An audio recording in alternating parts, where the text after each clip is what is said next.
നമസ്കാരം. News time തുടങ്ങാം. അതിനു മുൻപ് ന്യൂസ് ടൈമിലെ പ്രധാന വാർത്തകൾ. ചാലക്കുടി പുഴയിൽ കൊന്നക്കുഴിയിൽ വിനോദസഞ്ചാരത്തിനെത്തിയ ചെന്നൈ സ്വദേശി മുങ്ങി മരിച്ചു. 21 വയസ്സുള്ള പ്രവീണാണ് പുഴയിൽ കുളിക്കുന്നതിനിടെ മുങ്ങി മരിച്ചത്. കയ്പമംഗലം മേഖലയിൽ വീണ്ടും കാട്ടുപന്നിയെ കണ്ടെത്തി. 3 പീടിക APJ അബ്ദുൽ കലാം റോഡിലുള്ള തറയിൽ ധന്യ അജയകുമാറിന്റെ വീട്ടുവളപ്പിലാണ് കാട്ടുപന്നിയെ കണ്ടത്. CPIM പാർട്ടി ഓഫീസിന് നേരെ ആക്രമണം. നടത്തറ ഈസ്റ്റ് ലോക്കൽ കമ്മിറ്റിക്ക് കീഴിലുള്ള ചേരുംകുഴി ബ്രാഞ്ച് ഓഫീസിന് നേരെയാണ് 2 പേർ പെട്രോൾ ബോംബെറിഞ്ഞത്. പോലീസ് അന്വേഷണം ആരംഭിച്ചു. വിശദമായ വാർത്തകളിലേക്ക് പോകാം. ചാലക്കുടി പുഴയിൽ കൊന്നക്കുഴിയിൽ വിനോദസഞ്ചാരത്തിനെത്തിയ ചെന്നൈ സ്വദേശി മുങ്ങി മരിച്ചു. 21 വയസ്സുള്ള പ്രവീണാണ് പുഴയിൽ കുളിക്കുന്നതിനിടെ ആഴമുള്ള കയത്തിൽ വീണ് മുങ്ങി മരിച്ചത്. പുഴയിലെ ആഴമുള്ള കയമായതിനാൽ സ്കൂബ ഡൈവിംഗിലൂടെ ചാലക്കുടി അഗ്നിരക്ഷാ നിലയത്തിലെ സ്കൂബ ഡൈവർമാരായ അനിൽ മോഹനും RM നിമേഷും രജു AVയും ചേർന്നാണ് പ്രവീണിനെ മുങ്ങിയെടുത്തത്. വൈകിട്ട് 5 മണിയോടെയാണ് സംഭവം. മൃതദേഹം ചാലക്കുടി ഗവൺമെന്റ് ഹോസ്പിറ്റലിലേക്ക് മാറ്റി. തിരച്ചിലിന് Chalakudy fire station assistant station officer RK രമേശിന്റെ നേതൃത്വത്തിൽ ഷഹാറയെ, Arun SV, Reji S Warrier, Mithun PS, Aboobacker KP, civil defence സംഘം ഡേവിസ് MP എന്നിവർ ഉണ്ടായിരുന്നു. ചാലക്കുടി പോലീസ് സ്ഥലത്തെത്തി. കേരളത്തിലെ ആംഗ്യമായി എന്ന മ്യൂസിക് ബാൻഡ് ടീമിന്റെ വീഡിയോ ചിത്രീകരണത്തിനെത്തിയ വീഡിയോഗ്രാഫി ടീമിലെ ടെക്നീഷ്യനായ പ്രവീണാണ് അപകടത്തിൽപ്പെട്ടത്. കയ്പമംഗലം മേഖലയിൽ വീണ്ടും കാട്ടുപന്നിയെ കണ്ടെത്തി. 3 പീടിക beach road APJ Abdul Kalam റോഡിലുള്ള തറയിൽ ധന്യ അജയകുമാറിന്റെ വീട്ടുവളപ്പിലാണ് ഇന്ന് രാവിലെ കാട്ടുപന്നിയെ കണ്ടത്. കയ്പമംഗലം മേഖലയിലെ പല സ്ഥലങ്ങളിലും ഈയിടെയായി കാട്ടുപന്നികളെ കാണുന്നുണ്ട്. എത്രയും വേഗം ഇവയെ നിയന്ത്രിക്കുന്നതിന് നടപടികൾ സ്വീകരിക്കണമെന്ന് നാട്ടുകാർ ആവശ്യപ്പെട്ടു.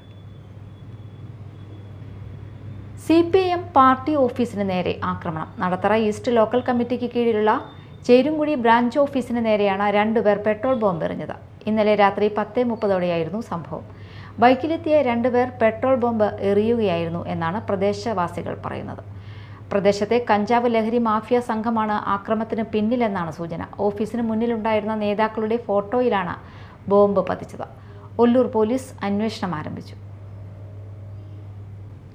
കേരളത്തിൽ ഇന്നും കനത്ത മഴ തുടരാൻ സാധ്യതയെന്ന് കാലാവസ്ഥാ നിരീക്ഷണ കേന്ദ്രം. കനത്ത മഴയുടെ പശ്ചാത്തലത്തിൽ 7 ജില്ലകളിൽ ഇന്ന് യെല്ലോ അലർട്ട് പ്രഖ്യാപിച്ചു. തിരുവനന്തപുരം, കൊല്ലം, പത്തനംതിട്ട, ആലപ്പുഴ, കോട്ടയം, ഇടുക്കി, എറണാകുളം എന്നീ ജില്ലകളിലാണ് മഴ മുന്നറിയിപ്പുള്ളത്.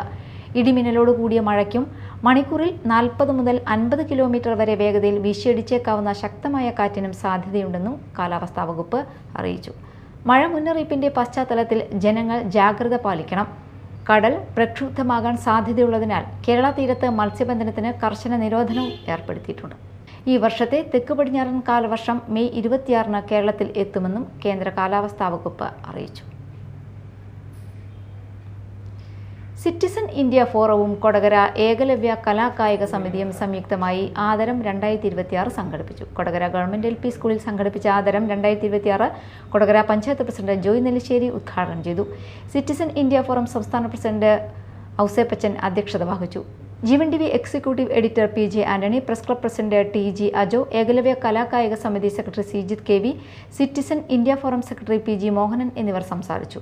മാതൃകാപരമായ പ്രവർത്തനങ്ങൾ നടത്തുന്നതിന് ഏർപ്പെടുത്തിയ ശിലാഫലകവും ക്യാഷ് അവാർഡും DYFI തൃശൂർ ജില്ലാ സെക്രട്ടറി CS സംഗീത്, കോവിഡ് കാലത്തെ സേവനത്തിലൂടെ കരുത്തായ കേരള ആശാ ഹെൽത്ത് വർക്കേഴ്സ് അസോസിയേഷനു വേണ്ടി സംസ്ഥാന കമ്മിറ്റി അംഗം KV ബിന്ദു, എയ്ഡ്സ് രോഗികളെയും വീട്ടുകാരെയും പരിപാലിച്ചു പോരുന്ന Muringoor saint Vincent home father Mathew Thadathil, VC പാഠ്യേതര പ്രവർത്തനങ്ങളിൽ മികവ് തെളിയിച്ച ചാലക്കുടി കാർമൽ ഹയർ സെക്കൻഡറി സ്കൂളിനു വേണ്ടി ഫാദർ ജോർജ് താനിക്കൽ എന്നിവർ ആദരവ് ഏറ്റുവാങ്ങി. കൂടാതെ ഏകലവ്യ സമിതിക്ക് മെഡിക്കൽ ഉപകരണങ്ങൾ നൽകി. സഹായിച്ചവർക്കും SSLC പരീക്ഷയിൽ മുഴുവൻ വിഷയങ്ങളിലും A+ നേടിയ വിദ്യാർത്ഥികൾക്കും 100% വിജയം കരസ്ഥമാക്കിയ വിദ്യാലയങ്ങളെയും ഹരിതകർമ്മസേനയെയും പുരസ്കാരങ്ങൾ നൽകി ആദരിച്ചു. ഇപ്പോൾ ഈ സിറ്റിസൺ ഫോർ ഉദ്ദേശിക്കുന്നത് മറ്റു പലർക്കും സാധിക്കാത്ത ഒരു വേദി, ഒരു പ്ലാറ്റ്ഫോം, അത് സൗഹൃദത്തിൻ്റെ, സന്തോഷത്തിൻ്റെ, സമാധാനത്തിൻ്റെ, ഐക്യത്തിൻ്റെ, സാഹോദര്യത്തിൻ്റെ, മത സൗഹൃദത്തിൻ്റെ, രാഷ്ട്രീയ സൗഹൃദത്തിൻ്റെ ഒരു വേദിയാണ് സിറ്റിസൺ ഫോറം ഇപ്പോൾ ഉയർത്തി കാണിക്കുന്ന ഈ പ്ലാറ്റ്ഫോം. ഈ പ്ലാറ്റ്ഫോമിലൂടെ നമുക്ക് പരസ്പരം സ്നേഹത്തോടെ ആയിരിക്കാനും സഹോദര സ്നേഹത്തോടെ വർത്തിക്കാനും പരസ്പരം നമുക്ക് ഏതൊക്കെ സമൂഹത്തിൽ താഴ്ത്തപ്പെട്ടവരുണ്ടോ അവരെ ഉയർത്തുവാൻ, അറിയപ്പെടാത്തവരെ സമൂഹ മധ്യത്തിൽ കൊണ്ടുവരാനും നമ്മൾ ആഗ്രഹിക്കുകയും പരിശ്രമിക്കുകയും ചെയ്യുകയാണ്. പ്രധാനമായിട്ട് നമ്മൾ അറിയേണ്ടതാണ്, നമ്മൾ ഈ കണ്ട ആൾക്കാർ ഒരുപക്ഷെ അവർ അഭിനന്ദിക്കുന്ന ഇഷ്ടപ്പെടുന്നവരായിരിക്കില്ല, പ്രശംസിക്കുന്ന ഇഷ്ടപ്പെടുന്നവരായിരിക്കില്ല. പ്രത്യേകിച്ച് വൈദിക ശ്രേഷ്ഠന്മാർ അത് ഇഷ്ടപ്പെടുന്നില്ല.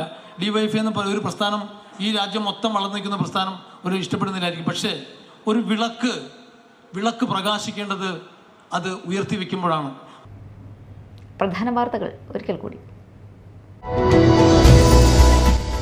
ചാലക്കുടി പുഴയിൽ കൊന്നക്കുഴിയിൽ വിനോദസഞ്ചാരത്തിനെത്തിയ ചെന്നൈ സ്വദേശി മുങ്ങി മരിച്ചു. 21 വയസ്സുള്ള പ്രവീണാണ് പുഴയിൽ കുളിക്കുന്നതിനിടെ മുങ്ങി മരിച്ചത്.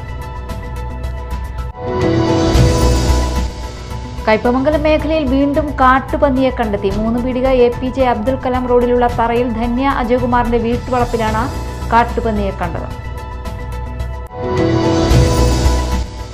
CPIM പാർട്ടി ഓഫീസിന് നേരെ ആക്രമണം. നടത്തറ ഈസ്റ്റ് ലോക്കൽ കമ്മിറ്റിക്ക് കീഴിലുള്ള ചേരുംകുഴി ബ്രാഞ്ച് ഓഫീസിന് നേരെയാണ് 2 പേർ പെട്രോൾ ബോംബെറിഞ്ഞത്. പോലീസ് അന്വേഷണം ആരംഭിച്ചു. ന്യൂസ് ടൈം സമാപിച്ചു. നമസ്കാരം.